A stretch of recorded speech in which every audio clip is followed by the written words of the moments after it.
Hello, everyone. We are once again reading Harry Potter and the Sorcerer's Stone.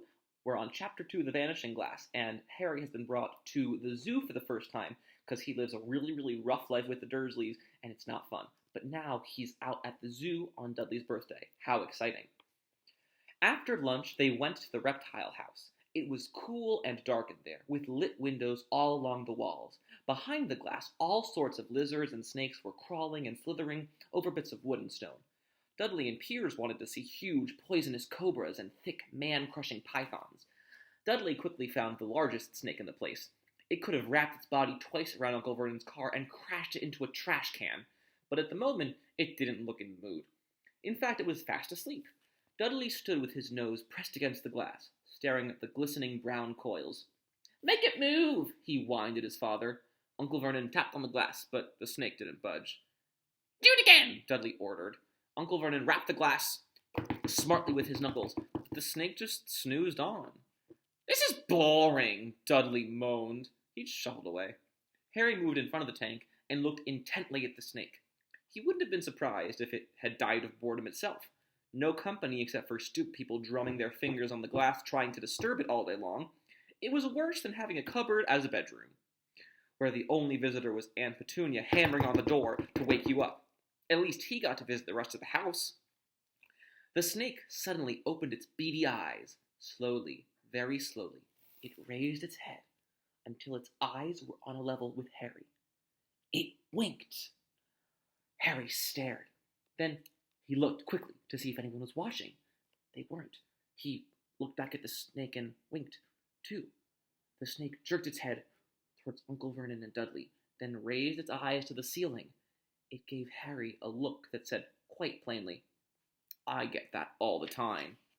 "I know," Harry murmured through the glass, though he wasn't sure the snake could hear him. It must be really annoying. The snake nodded vigorously. "Where do you come from, anyway?" Harry asked. The snake jabbed its tail at a little sign next to the glass. Harry peered at it. Boa Constrictor, Brazil. Was it nice there? The boa constrictor jabbed its tail at the sign again, and Harry read on. This specimen was born at the zoo. "Oh, I see. So you've never been to Brazil?" And the snake shook its head. A deafening sound behind Harry made both of them jump. "Dudley! Mr. Dursley! Come and look at this snake! You won't believe what it's doing!" Dudley came waddling toward them as fast as he could. "Out of the way, you!" he said, punching Harry in the ribs. Caught by surprise, Harry fell hard on the concrete floor. What came next happened so fast no one saw how it happened. 1 second, Piers and Dudley were leaning right up close to the glass. The next, they had leapt back with howls of horror. Harry sat up and gasped. The glass in front of the boa constrictor's tank had vanished. The great snake was uncoiling itself rapidly, slithering out onto the floor. People throughout the reptile house screamed and started running for the exits. As the snake slid swiftly past him, Harry could have sworn a low, hissing voice said, "Brazil, here I come. Thanks, amigo." The keeper of the reptile house was in shock. "But the glass," he kept saying. "Where did the glass go?" The zoo director himself made Aunt Petunia a cup of strong, sweet tea, while he apologized over and over. I'm sorry. Piers and Dudley could only gibber. As far as Harry had seen, the snake hadn't done anything except snap playfully at their heels as it passed, but by now they were all back in Uncle Vernon's car, and Dudley was telling them how it had nearly bitten off his leg.